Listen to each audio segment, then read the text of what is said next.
To je ogroman tekst, a gledajte kako on izgleda. Jel vi razumijete što taj tekst govori? Ne razumijete. A nitko ne razumije. Ali onda su znanstvenici počeli proučavati pojedine dijelove te šifre. 3% te šifre odgovaraju genima.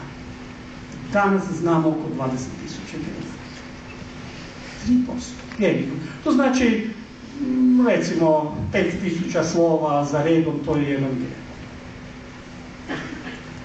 To je šifra kako se proizvode molekule bjelančevina. Znate, bjelančevine su građevni materijal. One su enzimi za životne procese. Oni nas štite i daju imunološku zaštitu od raznih bolesti i tako dalje. Dakle, ta šifra života 3% su geni. I to je znanost jako istraživala posljednjih nekoliko desetljeća. A šta je 97% šifre? 97% šifre ne zna se čemu služi. To je bilo donedavno tako. U biologiji je onda zaključeno da tih 97% šifre, budući da se ne zna čemu služi, to mora biti nekako smeće. Zvalo se DNA junk, DNA smeće. Jer ta molekula u kojoj je ta šifra zapisana se zove DNA smeće. Ali eto, sad da se vratim na čimpanzu, i kod čimpanze je pročitana šifra, i sad veliko iznenađenje, kad su uspoređivali gen sa genom, pa mi smo nevjerojatno slični čimpanze. Pa razlika između nas i čimpanze, gledajući dijelove šifre koji se odnosi na gene, 1,26%. Dakle, 1,5%. Nevjerojatno smo slični.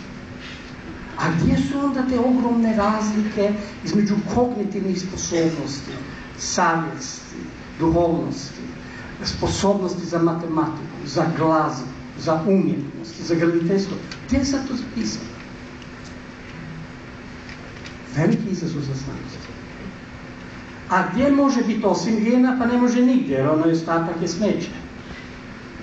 To da vas dalje ne gnjavim, zadnjih nekoliko godina istraživanjem onog ostatka potpuno se mijenja znanstvena slika. Onaj ostatak 97% nije smeće.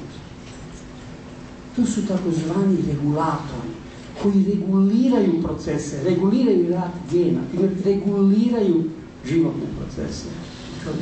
I to je sustav regulatora čudovišan. A mislim zapanjujući. Da mali dijelovi takve šifre, recimo 5 redaka uzastopnih negdje, to je jedan regulator. Negdje na sasvim drugom dijelu tog teksta od 1000 knjiga sa 1000 stranica je drugi regulator. 100 regulatora, 1000 regulatora, međusobno su povezani u mrežu. Kao ono kompjuterska mreža, znate ono kompjuterske mreže, paralelne mreže. A iznad tih regulatora u istoj toj šifri neki dijelovi su regulatori regulatora. Dakle, jedna fantastična struktura koja je zapravo izgleda bitan temelj života. Zadnjih nekoliko godina se upravo težište stavlja na istraživanja tih regulatora. Ko zna koliko tu ima stupnjeva. To je jedna hijerarhijska, istodobno i horizontalna povezanost, hijerarhijska povezanost. To je nešto što je fascinantno. Što teško možemo zamisliti taj stupanj organizacije. Život time postaje izvanredno kompliciran, puno kompliciranije od ranije djelomično mehaničkih sistema.